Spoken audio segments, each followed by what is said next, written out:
ليه دايما بنصح ان حتى لو في خضار مطبوخ في الوجبة لازم برضو يكون في طبق سلطة كبير؟ اولا عشان الخضار المطبوخ ده بيبقى فقد كتير من الفيتامينات بتاعته بسبب الطهي الكتير، بدليل ان هو فقد قرمشته اللي كانت موجودة، وحتى طبيعة الالياف اللي فيه اتغيرت وما بقتش زي الاول، عشان كده السلطة هتعوض لك الفيتامينات والالياف دي.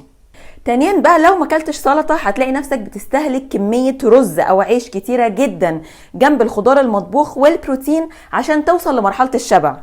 وبعدين بقى السلطة هي اللي هتساعدك ان انت تحافظ على وزنك او حتى تخس، وهتديك شعور قوي بالشبع، وكمان مصدر مهم جدا للالياف اللي بكتيريا الامعاء بتحتاجها عشان تتوازن. خد بالك بقى ان البكتيريا اللي موجودة في جهازك الهضمي دي في منتهى الاهمية، لان هي ليها تأثير على مناعتك وصحتك ووزنك ومودك وحاجات كتير قوي. النصيحة دي هتفرق معاك كتير قوي. اسمع كلامي وقولي، بتحط فعلا سلطة جنب اكلك كل يوم ولا لا؟